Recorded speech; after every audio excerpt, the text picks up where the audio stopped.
बिस्मिल्लाहिर्रहमानिर्रहीम। अस्सलाम वालेकुम। उम्मीद करता हूँ तमाम दोस्त खैरियत से होंगे। तो आज अपनी प्यारी सी यूट्यूब फैमिली के लिए एक नई सब्ज़ी लेकर आए हैं, आलू गोभी और गाजर की मशहूर रेसिपी। तो जिन दोस्तों ने अभी तक हमारी यूट्यूब चैनल फूड ब्लॉगर को सब्सक्राइब नहीं किया वो जल्दी से सब्सक्राइब कर दें ताकि इस तरह की प्यारी सी वीडियोज़ आप लोगों तक पहुँचती रहें।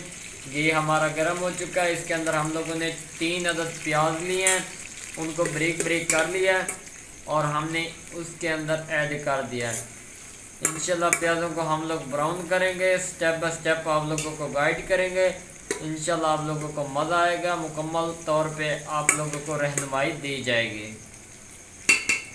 माशाल्लाह जी, चेक कर लो, प्याज साढ़े बिल्कुल ब्राउन हो चुके हैं, बहुत ही खूबसूरत इनकी शिकल नज़र आती पई है। हुण असीं इहदे विच पैंदे पे 2 टमाटर, 4 मिर्चां, लसन, अदरक। बिस्मिल्लाहिर्रहमानिर्रहीम। माशाल्लाह इन्हूं असीं अच्छी तरह मिक्स कर लैने आ चेक कर लो। हुण असीं इहदे विच दूजे मसाले पैंदे नाल तुहानूं विखाई जासूं, इंशाल्लाह तुहानूं मज़ा आउंदे। 1 चम्मच साबुत धनिया जाणगे, आधा चम्मच गरम मसाले का पाउडर जाएगा, आधा चम्मच इहदे विच कौरमा जाएगा, आधा चम्मच लाल मिर्च का पाउडर, आधा चम्मच नमक जाएगा, आधा चम्मच हल्दी जाएगी। मसाले असां इहदे विच पा दिते ने, इन्होंने असीं अच्छी तरह मिक्स कर लेने। चेक करो, इहदी VIP करके असीं भुन लेने। उस तो बाद फिर तुहानूं असीं इहदी शिकल विखाइने। माशाल्लाह जी, चेक कर लो, भुन लग गई बड़ी प्यारी जी। ये वेखो जी, घी का नितार इहदे उत्ते आ चुका है। जिसले घी का नितार आ जाए समझो तुहाडी भुनी लग गई है। ये सब तो अहम और इंपोर्टेंट सवाल है जिहड़ा तुहानूं दस दिता। अक्सर लोगों को पता नहीं चलता भुनी कदों लगनी कदों नहीं लगनी।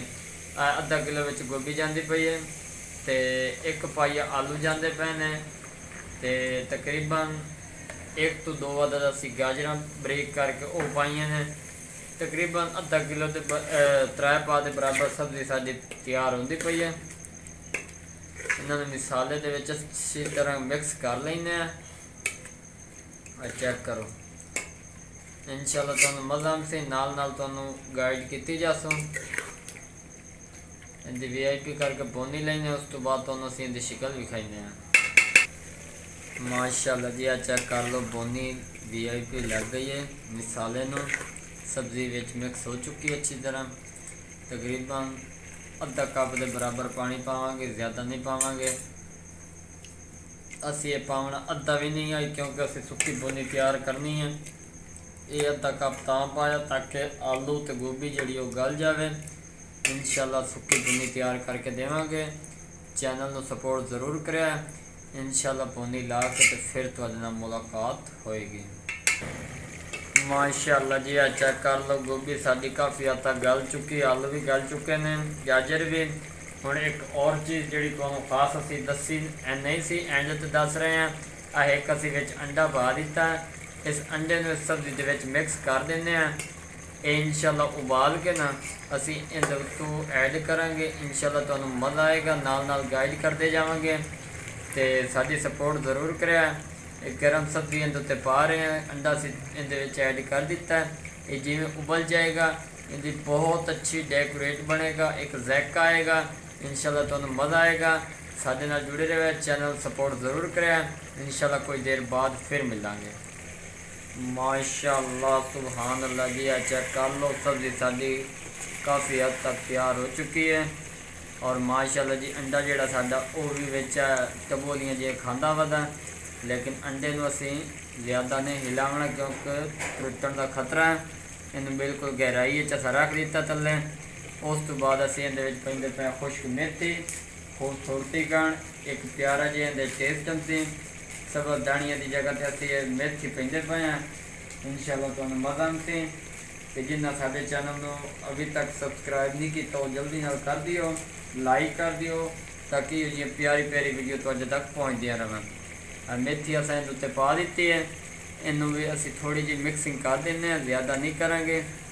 ये चेक करो, माशाल्लाह जी सब्ज़ी बिल्कुल अंडा साडा तले पिया तां पर असी उत्तों सब्ज़ी रख दी है ताकि जितना दम आवे उतना थोड़ा इहदा पानी खुश करके सुक्की बुनी तैयार करांगे तो इंशाल्लाह तुहानूं मज़ा आएगा। अंडे दे एंड ते जिहड़ी डेकोरेशन बननी तुसीं भुल जाओगे सब कुछ।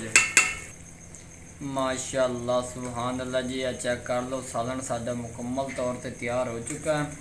तकरीबन 1 तो 2 मिनट का वक्फा विच होर देवांगे, उस तो बाद असीं तुहानूं उतार के विखावांगे। तो उम्मीद है कि अंडा साडा वो भी उबल चुका है। चेक कर लो, इस अंडे नूं असीं बाहर कटेने हैं, उस तो बाद इहदे छिलके वगैरह उतारने, फिर तुहानूं असीं इहदी असल लुक विखावांगे। माशाल्लाह सुभान अल्लाह जी, चेक कर लो असीं एक अंडा जिहड़ा तुहानूं असीं उबाल लिया है, उस तो बाद एक मूली कुचरा लै लिया, इहदे उत्ते असीं इहनूं बिल्कुल चॉप कर लांगे। बिस्मिल्लाह रहमान रहीम। इंशाल्लाह तुहानूं मज़ा आएगा, नाल नाल तुहानूं गाइड कीती जावांगे। बिल्कुल इहनूं उबाल के एक बेहतरीन इहदे विच टेस्ट आएगा। इस पर असीं इहनूं चॉप कर रहे हैं तो नाल नाल तुहानूं गाइड कीती जासूं। चैनल नूं सपोर्ट लाजमी करिया ताकि जियां लेटेस्ट वीडियोज़ तुहाडे तक बर वक्त पहुँचती रहें। चेक कर लो जी, अंडा माशाल्लाह साडा चॉप हो चुका है। बिल्कुल आसान तरीका, कोई मुश्किल नहीं, एक बार ट्राई ज़रूर करो, इंशाल्लाह तुहानूं मज़ा आएगा। तो माशाल्लाह जी चेक कर लो, बिल्कुल ये चॉप हो चुका है, बहुत ही खूबसूरत इहदी लुक नज़र आती पई है। हुण असीं चलने अगले स्टैप की तरफ, इंशाल्लाह तुहानूं मज़ा आएगा।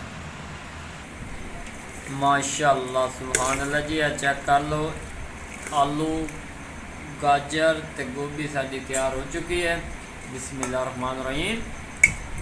इंशाल्लाह तुहानूं मज़ा आएगा। अज दी यूनीक रेसिपी तुहाडे कण स्पैशल तैयार की है। गोभी तो हर कोई बनाइंदा, लेकिन इस तरह बहुत ही कम लोग बनाइंदे सन। चेक कर लो सुक्की बुनी तैयार हो चुकी है।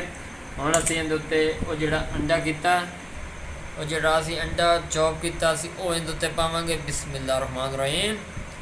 माशाल्लाह मेरे अल्लाह दी बरकतां नेमतां, एक बार ट्राई ज़रूर करो, इंशाल्लाह तुहानूं मज़ा आएगा।